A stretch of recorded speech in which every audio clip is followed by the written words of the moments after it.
Hi friends, మా వీడియోలు మీకు నచ్చితే మా ఛానల్ని సబ్స్క్రైబ్ చేసి బెల్ ఐకాన్ నొక్కండి. Thank you. హాయ్ ఫ్రెండ్స్, ఈరోజు మనం గుర్రం గొడ్డు అనే చిన్న పిల్లల కథ చెప్పుకుందాం. ఒక నది పక్కన చిన్న గ్రామంలో సూరయ్య అనేవాడు ఉండేవాడు. సూరయ్య ఎంతో మంచివాడు, అలాగే అమాయకుడు కూడా. సూరయ్య మంచితనం గురించి, అమాయకత్వం గురించి ఊర్లో అందరికీ తెలుసు. ఎవరికైనా ఆరోగ్యం బాగోకపోతే తన పని మానేసుకొని మరీ వాళ్ళకి సేవ చేసేవాడు. ఆకలితో ఎవరైనా కనిపిస్తే తన డబ్బులు ఖర్చు పెట్టి మరీ తిండి పెట్టేవాడు. ఎవరు ఏ సహాయం అడిగినా లేదు కాదు అనేవాడు కాదు. కానీ అతను చుట్టూ ఉండే ప్రజలు మాత్రం అంత మంచివాళ్ళు కాదు. అతని మంచితనాన్ని, అమాయకత్వాన్ని వాడుకోవడమే పనిగా పెట్టుకున్నారు. మంచి స్థాయిలో బతుకుతున్న సూరయ్య తన మంచితనం వలన, దాన ధర్మాల వలన సర్వం కోల్పోయి చివరికి ఒక చిన్న గుడిసెలోకి చేరాడు. సూరయ్య భార్య పేరు లక్ష్మి. ఆమె తెలివైనది. ఆమెకి తన భర్త అంటే ఎంతో అభిమానం, ఇష్టం. ఆమె ఎన్నోసార్లు సూరయ్యకి మంచి చెప్పడానికి ప్రయత్నించింది. సూరయ్య వినేవాడు కాదు. సూరయ్యతో లక్ష్మి ఇలా అనేది, చూడండి, మనతో నవ్వుతూ మాట్లాడే వాళ్ళందరూ మన స్నేహితులు కాదు. మనం సహాయపడిన వాళ్ళందరూ అవసరం ఉన్నాళ్ళు కాదు. ఆలోచిస్తే మనం కొంచెం బాగా బతుకుతామండి అని చెప్పేది. కానీ సూరయ్య మాత్రం, చూడు లక్ష్మి, ఎవరికైనా మంచి సహాయం చేయడం అనేది నాకు సంతోషాన్ని ఇస్తుంది. నన్నెవరైనా మోసం చేస్తే ఆ పాపం వాళ్ళకే చెందుతుంది. నేను దాన్ని పట్టించుకోను అనేవాడు. చివరికి ఇంట్లో తినడానికి ఏమీ మిగిలని స్థితికి వచ్చారు.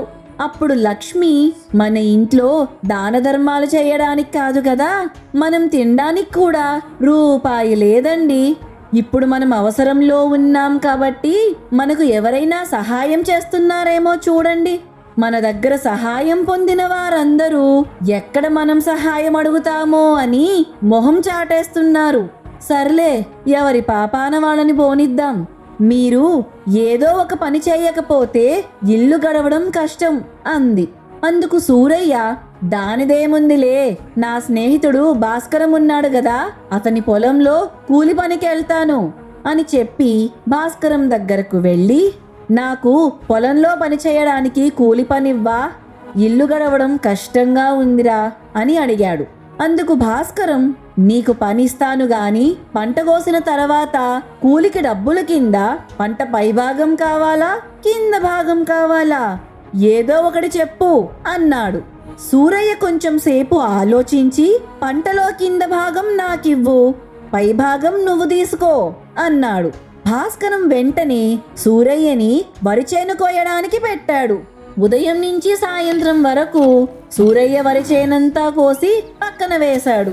భాస్కరం వచ్చి, నీకు ఇచ్చిన మాట ప్రకారం వరి చేనులో కంకులు నాకు, కింద భాగంలో ఉన్న మొక్క నీకు అని అతనికి కూలి డబ్బులు ఇవ్వక బదులుగా ఆ వరిగడ్డి ఇచ్చి పంపించాడు. ఇంటికి వెళ్ళిన తరువాత సూరయ్య జరిగిందంతా లక్ష్మికి చెప్పాడు. చూసారా అండి, ఇంత కష్టపడితే మీ కష్టాన్ని మీ స్నేహితుడే దోచేసుకున్నాడు. ఈ లోకంలో మీరు ఇంత మంచితనాన్ని నమ్ముకుంటే ఎలాగండి అంది. అందుకు సూరయ్య, సర్లే, గడ్డి మిగిలినా పర్వాలేదు, కష్టపడడం ఎలాగో వరి చేలు ఎలా కోయాలో నేర్చుకున్నానుగా, ఇది ఒకటి చాలే నాకు అన్నాడు. మరుసటి రోజు సూరయ్య మళ్ళీ భాస్కరం దగ్గరికి కూలికి వెళ్ళాడు. భాస్కరం మళ్ళీ అదే ప్రశ్న అడిగాడు. సూరయ్య బాగా ఆలోచించి, కూలి కింద నాకు మొక్కలో పై భాగం ఇవ్వు, కింద భాగం నువ్వు తీసుకో అన్నాడు. భాస్కరం వెంటనే సూరయ్యని వేరుశనగ పంట తీయడానికి పెట్టాడు. ఉదయం నుంచి సాయంత్రం వరకు వేరుశనగ పంట అంతా పీకి సూరయ్య ఒక చోట వేశాడు. భాస్కరం వచ్చి, నీ మాట ప్రకారం ఈ వేరుశనగ తోటలో కింద భాగమైన వేరుశనగలు నాకు, పై భాగమైన మొక్క నీకు అని మళ్ళీ మోసం చేశాడు. ఎందుకు పనికిరాని వేరుశనగ మొక్కల్ని తీసుకొని ఇంటికి వెళ్ళిన సూరయ్యని చూసి లక్ష్మి బాధపడింది. ఇలా కాదండి, మీరు ఈ కూలి పని చేయడానికి పనికిరారు గాని ఎప్పుడు నుంచో నేను దాచుకున్న ఈ 500 రూపాయలు మీరు తీసుకెళ్ళి దీంతో ఏదో ఒక వ్యాపారం మొదలుపెట్టండి, అదైనా మనకు కలిసి వస్తుందేమో చూద్దాం అంది. వెంటనే సూరయ్య, వ్యాపారంలో నా స్నేహితుడు ఆనందంకి చాలా అనుభవం ఉంది, వాడిని సలహా అడిగి మంచి వ్యాపారం మొదలు పెడతాను అని 500 జేబులో పెట్టుకొని తన స్నేహితుడు ఆనందం దగ్గరికి వెళ్ళాడు. అతను వద్దకు వెళ్ళి, ఒరే ఆనందం, మా ఆవిడ నాకు 500 ఇచ్చి ఏదో ఒక వ్యాపారం మొదలు పెట్టమందిరా, 500తో ఏం వ్యాపారం మొదలు పెట్టొచ్చో నీకు తెలుసు కదా, ఒక సలహా ఇవ్వరా అన్నాడు. అందుకు ఆనందం బాగా ఆలోచించి వీడి దగ్గర 500 కొట్టేయాలని, అరే 500కి నా దగ్గర చాలా మంది అద్భుతమైన వ్యాపారం చేస్తున్నారు, నువ్వు కూడా ఆ వ్యాపారం చేస్తే బాగుంటుందిరా అన్నాడు. సూరయ్య, అయితే ఆ వ్యాపారం ఏంటో త్వరగా చెప్పు అన్నాడు. నా దగ్గర ఉన్న గుర్రం రోజూ గుడ్లు పెడుతుంది, ఆ గుర్రం గుడ్లను నా దగ్గర వ్యాపారులు ఒక్కొక్క గుడ్డును 500కు కొనుక్కెళతారు. ఆ గుడ్డును ఇంటికి తీసుకెళ్లి పొదిగిన తర్వాత దాంట్లో నుంచి గుర్రం పిల్ల పుడుతుంది. ఆ గుర్రం పిల్లని ఎన్నో రెట్లు ఎక్కువ రేటుకు అమ్ముకొని లాభం చేసుకుంటున్నారా అన్నాడు. వెంటనే సూరయ్య, అయితే ఈ 500 తీసుకొని నాకు కూడా ఒక మంచి గుర్రం గుడ్డునివ్వు అన్నాడు. ఆనందం సరే అని చెప్పి లోపలికెళ్ళి ఒక బూడిద గుమ్మడికాయకి తెల్ల రంగు పూసి బయటకు తీసుకువచ్చి, ఇదిగో గుర్రం గుడ్డు, జాగ్రత్తగా తీసుకెళ్లి వెచ్చగా ఉండే ప్రదేశంలో పెట్టు, త్వరలోనే గుర్రం పుడుతుందిలే అన్నాడు. సూరయ్య ఎంతో ఆనందంగా గుర్రం గుడ్డు అని చెప్పి బూడిద గుమ్మడికాయని ఇంటికి తీసుకెళ్లాడు. ఇది గుర్రం గుడ్డు కాదు, గుర్రం ఎక్కడా గుడ్డు పెట్టదండి, ఇది బూడిద గుమ్మడికాయ, ఈ స్నేహితుడు కూడా పెద్ద మోసగాడేనండి అంది లక్ష్మి. తన స్నేహితుడిని మోసగాడు అనేసరికి సూరయ్యకు కోపం వచ్చింది. నువ్వు నా స్నేహితులందరినీ మోసగాళ్ళంటున్నావు, ఆనందం చాలా మంచివాడు, నాకెప్పుడు నుంచో తెలుసు, ఈ విషయం నీకు నిరూపిస్తాను, ఈ గుర్రం గుడ్డుని పక్క ఊర్లో ఉన్న మార్కెట్కు తీసుకెళ్లి అధిక ధరకు అమ్మి నీకు లాభం అంటే ఏంటో, నా స్నేహితుడు ఆనందం ఎలాంటి వాడో నిరూపిస్తాను అని చెప్పి సూరయ్య ఆవేశంగా బూడిద గుమ్మడికాయను తీసుకుని పక్క ఊరికి బయలుదేరాడు. అలా పక్క ఊరికి వెళుతున్న సూరయ్య దారిలో ఒక అడవి గుండా వెళుతున్నాడు. అలా నడుస్తున్న సూరయ్య కాలు ఒక మర్రి చెట్టు వేర్లకు తగిలి ముందుకు పడ్డాడు. సూరయ్య అలా పడడంతో అతని చేతిలో ఉన్న బూడిద గుమ్మడికాయ కాస్త ఎగిరి ముందుకు పడి 2 కింద పగిలింది. ఇది జరిగే సమయానికి ఆ బూడిద గుమ్మడికాయ పక్కన పొదల్లో మేస్తున్న కుందేలు ఆ శబ్దానికి భయపడి పరిగెడడం మొదలుపెట్టింది. ఇది చూసిన సూరయ్య, అయ్యో నా గుర్రం గుడ్డు పగిలి దాంట్లో నుంచి నా చిట్టి గుర్రం బయటకు వచ్చింది అని కుందేలును చూసి గుర్రం పిల్ల అనుకొని దానెమ్మడ పరిగెడుతూ అడవి మధ్యలోకి చేరాడు. అలా కుందేలు వెనక పరిగెడుతూ సూరయ్య కాలు జారి అక్కడ తపస్సు చేసుకుంటున్న ఒక ముని కాళ్ళ దగ్గర పడ్డాడు. ముని కళ్ళు తెరిచి, ఎవరయ్యా నువ్వు, ఇంత అడవిలో నువ్వేం చేస్తున్నావు అని అడిగాడు. అందుకు సూరయ్య, నా గుర్రం గుడ్డు పగిలి దాంట్లో నుంచి గుర్రం పిల్ల బయటకు వచ్చిందండి, అది ఇటు పరిగెడుతూ పోతుంటే దాన్ని పట్టుకోవడానికి వెళుతున్నాను అన్నాడు.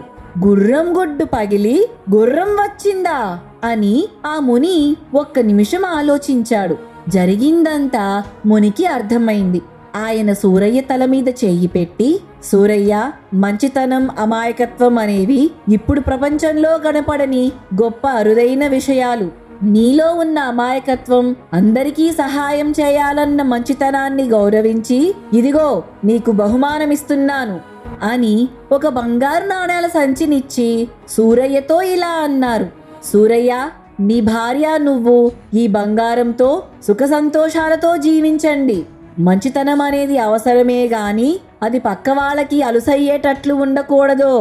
ఎదుటివాడు మనల్ని వాడుకుంటున్నాడా లేదా అనేది కూడా అర్థం చేసుకోకుండా మనకు ఉందా లేదా అనేది చూసుకోకుండా దాన ధర్మాలు చేస్తూ ఉంటే అవసరమైన రోజున మనకు ఎవరు సహాయం చేస్తారయ్యా? కనిపించిన ప్రతిదాన్ని నమ్మకుండా మంచో కాదో సరైనదో కాదో ఆలోచించి అప్పుడు నిర్ణయం తీసుకో అని ఆశీర్వదించి, అది గుర్రం గుడ్డు కాదని, అది ఒక కుందేలని, గుర్రం గుడ్డు పెట్టదని సూరయ్యకు చెప్పి పంపించాడు. సూరయ్య ఎంతో సంతోషంగా ఇంటికి వెళ్ళి తన భార్యకి జరిగిందంతా చెప్పాడు. ఆ బంగారు నాణాలతో సూరయ్య లక్ష్మమ్మ ఎంతో సంతోషంగా జీవించసాగారు.